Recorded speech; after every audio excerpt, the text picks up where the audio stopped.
Mark, we got something else we can. This thing's falling down.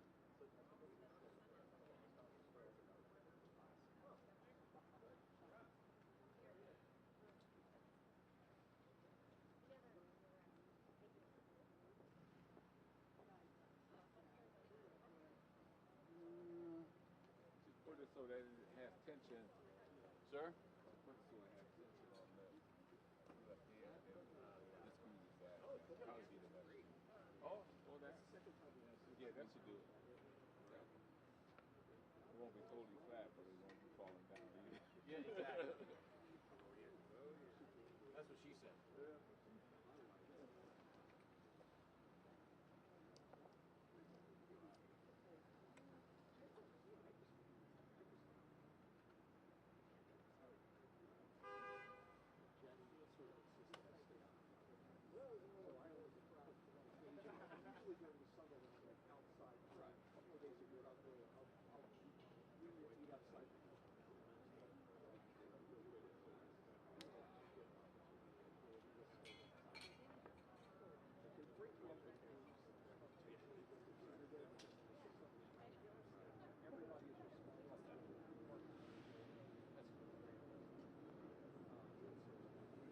How's that? That'll work. Much later. Much later.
Yeah, exactly. Yeah, I gave him a Christmas card and heard him. They like Christmas this year.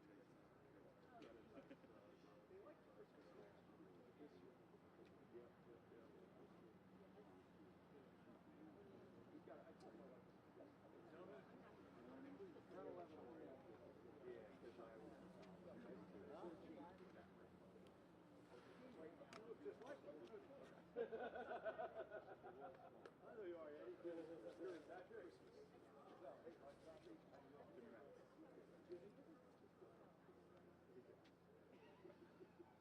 Good on you.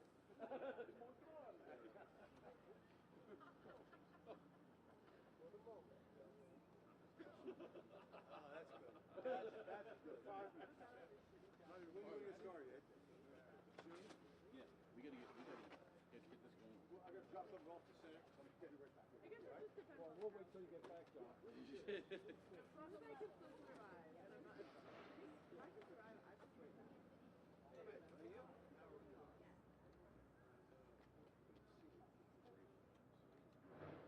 As ready as I'm ever ready. The one thing I've learned about doing this for 25 years, you're never you think you are, and then you realize you're not. There's always something that falls like something that pops up and you're like, some bill that we didn't pay, that we didn't get midday producer. Really? Maybe he was doing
You guys ready?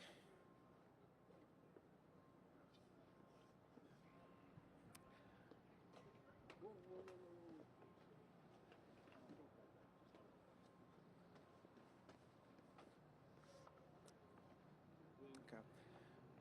My name's Tyrone Keys, and I'm sure you all are aware of a recent University of Maryland survey that came out saying 33% of Marylanders are interested in leaving this state because of high taxes, lack of affordability, and high crime.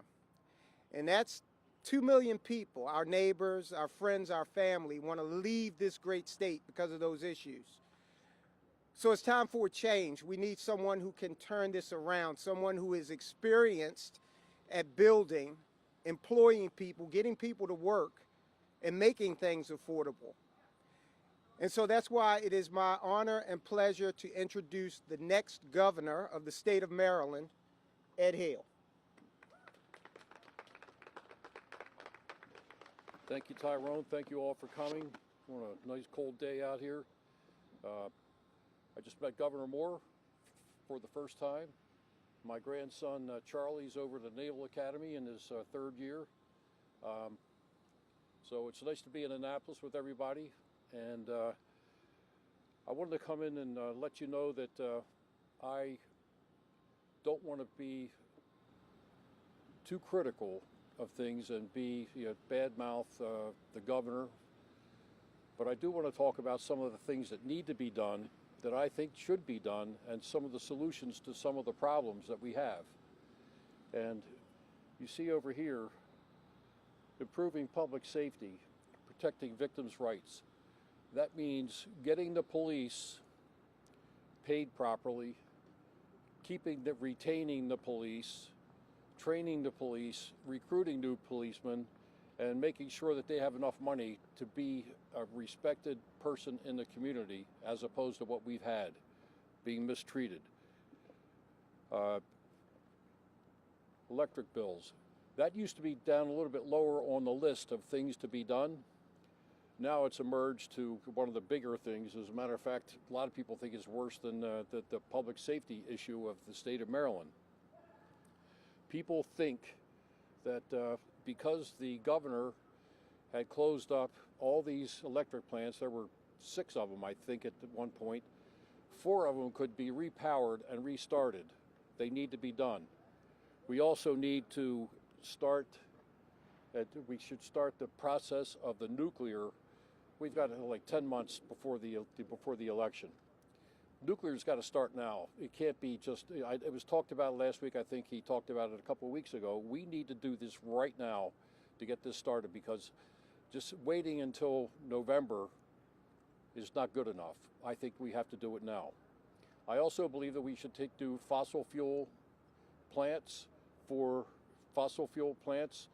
to go around and build around the state, because we have plenty of gas and we have plenty of coal close by. And I know that is contrary to what the narrative is with the Democrats, but I believe the Green New Deal is done, and we have to take advantage of what we have, because people have the shock every single month. And apparently yesterday was a big day for electric bills going to people, because my phone has been blowing up. The people on my staff, it's been blowing up. The people know that these are really, really big problems. There are people here that have almost doubled over. It was cold the last month or so, and it is really going up. So people now are getting to the point where they either have the ability to stay at home and be cold, not have enough food, or not have enough money to go out and get your whatever you have to for your medications. It is getting to be a major problem. The cost of living here is bad. Tyrone mentioned that there are 33 or 30% of the people want to leave the state of Maryland. That's 2 million people. How do you do that? You can't have that happen here. People are going to leave, and they're going to leave this state and go where? just across the border into Virginia. And so we have that situation where Virginia has a lot of sky, in the sky. You go over there, you see cranes up in the air, businesses are booming, taxes are not up, fees are not up, but they're going to move just across the border. You move into Delaware, same thing, less taxes. It's cheaper to live there. People are going to go, money is fungible. People are going to go where you can live cheaply and efficiently.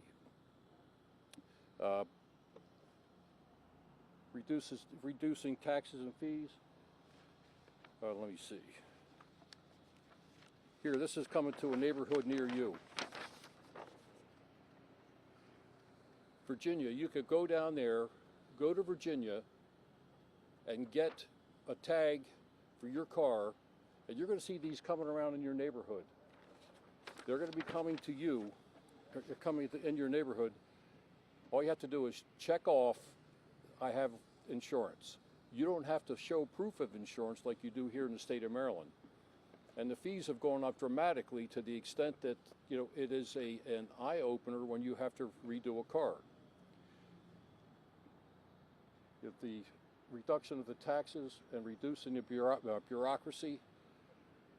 I was told that when Governor Moore got in here, there were 5,000 jobs that were vacant that needed to be filled. He said, fill them all up. Somebody had the common sense to say, you know what, we got up to 3,500 and said, we better stop that. That's exactly what happened. The Key Bridge, that's near and dear to my heart. I grew up down around Bethlehem Steel. I worked at Bethlehem Steel when I was a kid. The Key Bridge was right there. Key Bridge is what I used to go down to the eastern shore to my farm. Key Bridge is what everybody uses to get down to Annapolis, from Pasadena to Glen Burnie. People are doing that, and they're doing it from the standpoint that, it's been very, very nice. You don't even think about it. When you see that thing collapse like it did, and you hear people say, standing there, the politicians stand there and say, oh boy, we're going to do this in a certain period of time for a certain amount of money, you just know that was not true. It was not doable. So what's happened is, this thing is doubled in price, and it's going to be built in 2030. Who can say these things and do these things? This impacts everybody in the neighborhood. You have the Black Enclave of Turner Station, which I played football and baseball against all those guys there, and those families, that's right in my neighborhood. On the other side in Glen Burnie, you have people that really need this bridge, and they need to get it done, and nobody is really paying attention to it. If the day that I get elected, I would go down to the base. I wouldn't do an inaugural party. I don't care about that crap. I don't. I would go right down to the Key Bridge, bring the bureaucrats, the engineers, and the contractors, and look at them and say, you tell me why you're not doing this. Why this is not being done. This has impacted so many people, and you don't even care. People don't even care. And it makes no sense to me that this is allowed to go along like this. I am not running for anything except for governor of the state of Maryland. I'm not running for president like he is. He can say he's not, but he is. Everybody knows it. And to say this and think that it's not true is absurd. Everybody knows it. The budget,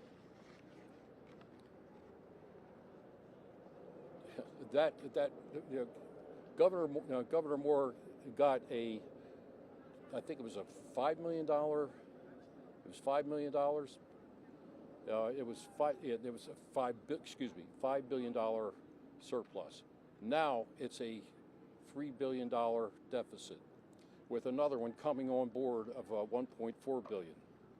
So we need to stop this now and wade in and stop all the bureaucracy and stop doing whatever is being done to sustain all these employees that we have not doing a whole lot of work. That's my opinion. I'm a business guy, and I would step in and I would change things.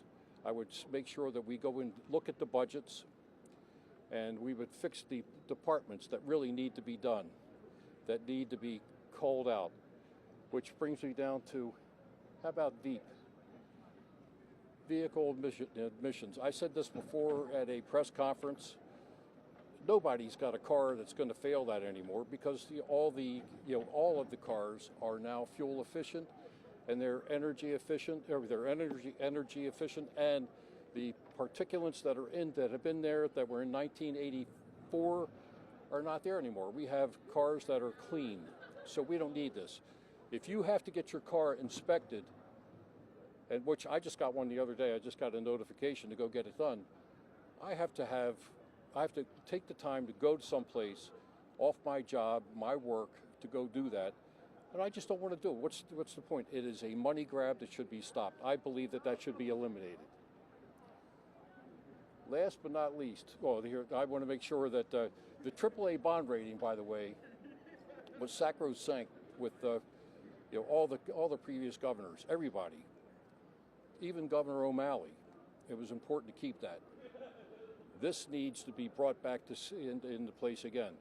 We have to get that in place because we're going to have to go out and borrow money to do road improvements and things like this. By the way, there's talk about I want to talk about roads. The red line going through Baltimore City, going from Canton out to Social Security. That should not even be discussed anymore. That's ridiculous. Get articulating buses for a fraction of that and let them run across. If you need to traverse the city, do that. We can't afford this. Let's do things we can afford. Stop it and start to take the money that you're going to use for construction of a red line to go through the city. Use it to fix the roads. Our roads are crappy all over this state. We have to fix them up. I plan on being a pragmatic, common sense person that's going to hire good people to come in to be cabinet secretaries for me, and the people below them. I want to make sure that if we do have people that are going to be working here, that we're going to have people that really are going to do their jobs and really care. And we're going to give a seat at the table for a lot of people that have been unheard for many, many years. For example, last week I got together with the watermen, the hunters, and also the farm bureaus to get them together so that they have a seat at the table. They had been neglected forever, and they have not been heard. One of the guys that runs one of the bigger associations, the Watermen's Association, said, Governor Moore told him, he says, "You're my guy. I'm going to come to you if I need something, Mr. Newberry, to really find out about what has to be done in the natural resources and the Watermen's Association." Newberry called him like 10 times, and he's never returned a call. It's just this is all talk. All this talk has to stop. Action has to begin. So I believe that I'm going to be doing that immediately, and I'm planning on telling everybody about these things when I get around the state and talk about this. Help is on the way. Thank you.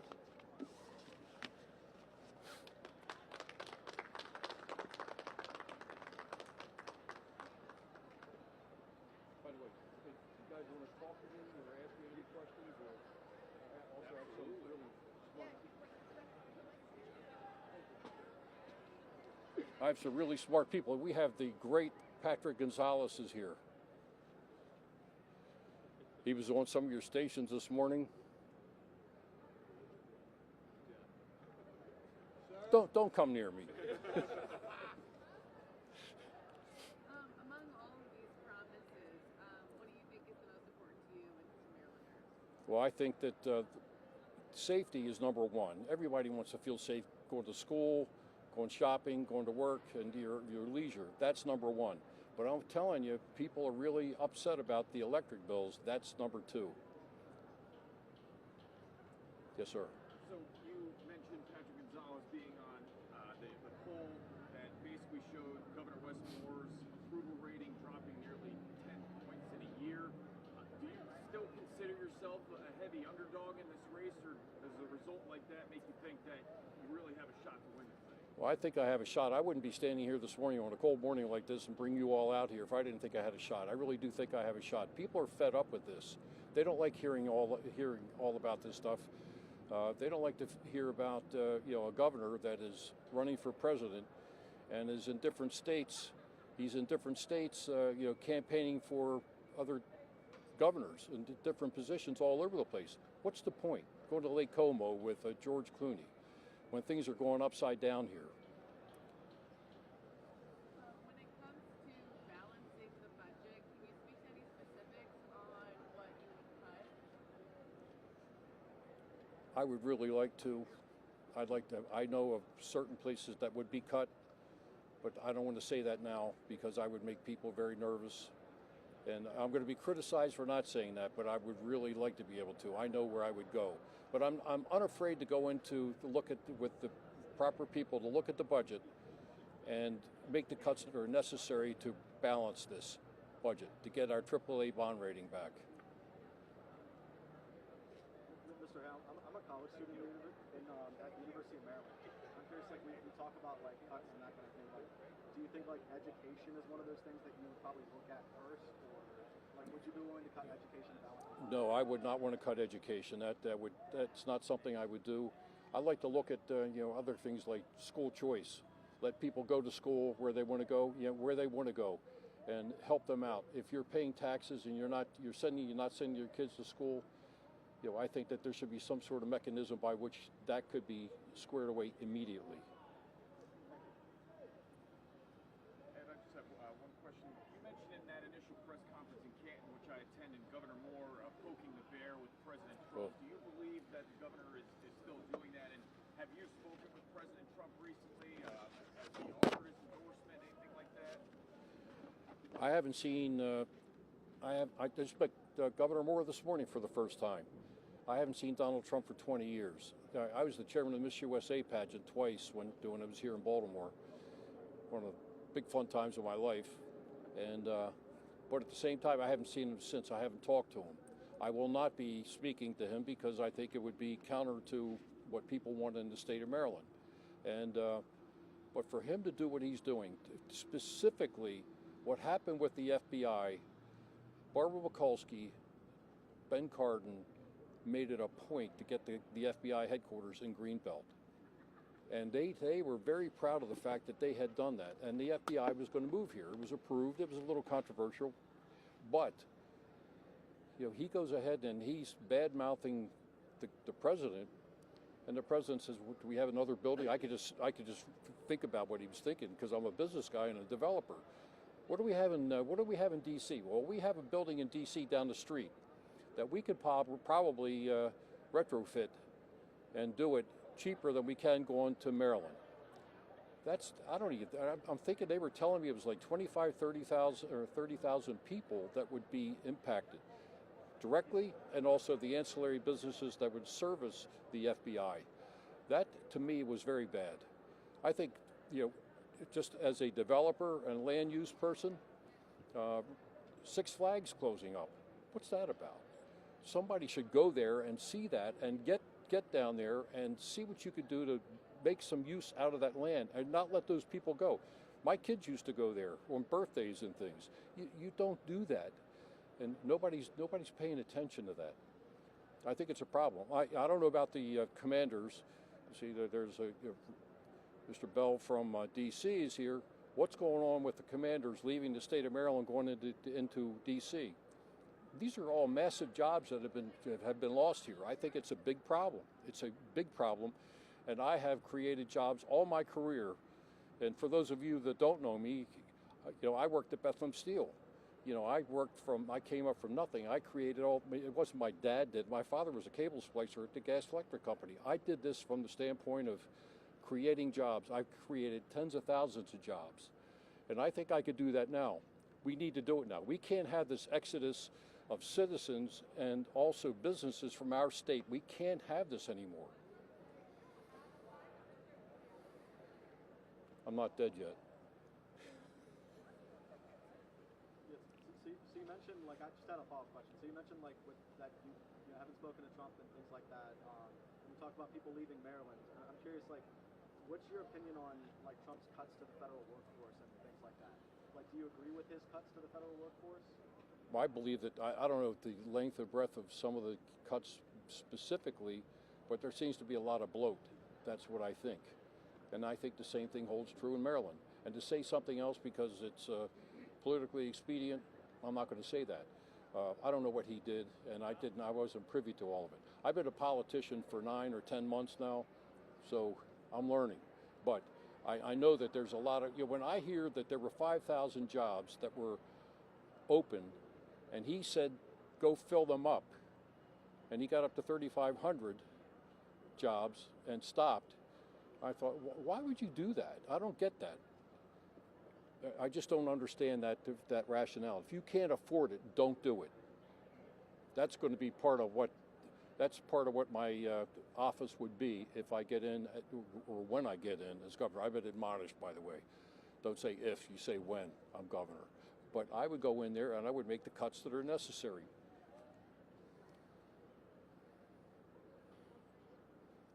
Well, thank you all for coming.